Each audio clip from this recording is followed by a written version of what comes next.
The World Health Organization indicates the parameters that should be evaluated in the semenogram. Moreover, it establishes a set of reference values, which are now referred to as decision limits, and these can suggest the possible need for diagnosis or treatment. Although the World Health Organization has published an update of the Laboratory Manual for Semen Examination and Processing in 2021, constituting what is known as the 6th edition of the manual, the fact is that it is most common to stick to the criteria of the 5th edition corresponding to 2010. The tests performed on the seminal sample during the semenogram can be classified into macroscopic and microscopic. The macroscopic analysis of semen involves examining certain characteristics of the ejaculate with the naked eye without having to resort to a microscope. Here are some of the most significant points. Seminal volume is expressed in milliliters. It would be considered appropriate when the semen sample has a volume greater than 1.5 milliliters. Semen liquefaction. The ejaculate should be left to liquefy naturally for approximately 30 minutes so the study can be performed. That is, it must be completely liquid. If it hasn't been blended in 30 minutes, it should be noted in the report. Semen color. The color of the semen is yellowish gray. A different opacity or shade may indicate certain conditions. For example,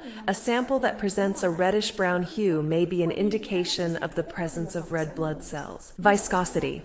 A drop is released with a pipette and it is observed whether threads form due to increased viscosity. pH value. Normally, semen has a pH between 7.2 and 8. Regarding microscopic analysis, the focus is on examining various aspects of sperm with the aid of a microscope. Concentration of the spermatozoa. A count of the sperm cells is carried out. The sperm count must exceed 15 million per milliliter or reach a total of at least 39 million in total per ejaculate. Motility or mobility of the spermatozoa. The percentage of motile sperm present in the sample is analyzed, as well as their movement pattern, whether progressive or non-progressive. A sample demonstrates adequate sperm motility when over 40% of its spermatozoa are active and more than 32% are moving progressively forward. The vitality of the sperm. There are several tests to distinguish between live and dead sperm in the ejaculate. Urine staining, hyposmotic test. For a semen sample to be considered completely normal in terms of sperm vitality, more than 58% of the sperm must be alive.